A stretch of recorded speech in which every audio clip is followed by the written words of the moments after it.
भर के है सोते अवस्था में खुलता है। अगर वही जागृत अवस्था में खुल जाए तब आपको है ना संसार का सत्य दिखाई देगा।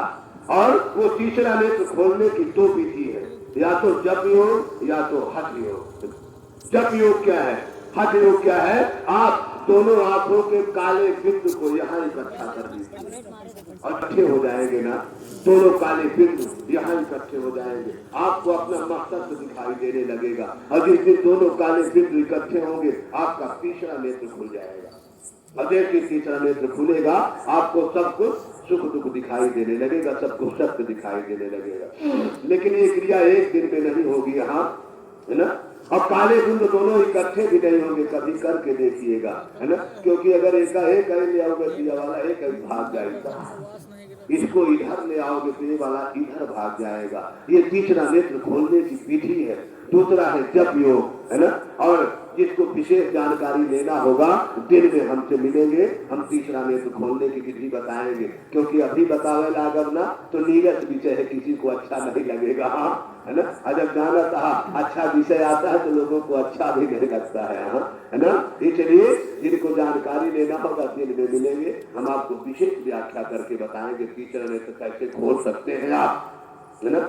क्योंकि ये नीरस विषय आध्यात्म का विषय है, हम उधर की ओर पढ़ेंगे तो मामला गड़बड़ हो जाएगा, है ना। हाँ, आइए हम आप आगे बढ़ते हैं भोलेनाथ की ओर। इधर जैसे भोले बाबा का ध्यान टूटा, सारे देवता हाथ जोड़ के खड़े हो गए। भोले बाबा से कहा, बोले बाबा नाराज मत होइए। बोले क्यों? बोले हम लोगों ने ध्यान तोड़वाया था। बोले क्यों तोड़वाए थे? बोले प्रभु तारकासुर अत्याचार फैल गया है, मारना है इसको। बोले बाबा ने कहा विष्णु के पास जाओ। बोले विष्णु नहीं मार सकते। बोले क्यों? बोले ब्रह्मा जी ने वरदान दिया है आपके पुत्र के द्वारा आपका वध होगा। बोले बाबा ने कहा हमारे पुत्र? बोले हाँ।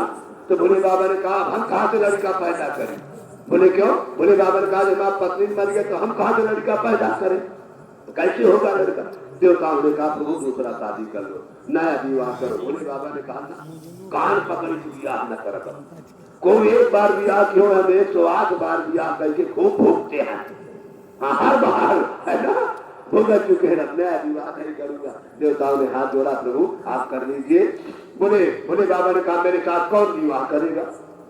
क्योंकि बालिका तो रूप देखती है ना। वो तो न हमरे रूप है, न रंग है, न ढंग है ना, हाँ न आयु है।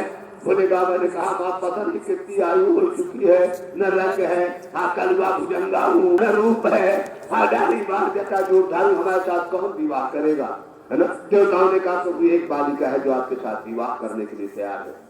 बोले कौन है? आप लोगों ने जबरन उसको तैयार किया होगा, अपने स्वार्थ के लिए जबरन उसे तैयार किया होगा। देवताओं ने कहा नहीं प्रभु, वो अपनी इच्छा से आपके साथ विवाह करना चाहती है। बोले बाबा ने कहा मैं मानने के लिए तैयार नहीं हूँ, कोई ऐसी बालिका नहीं जो मेरे साथ विवाह करने के लिए तैयार हो, है ना।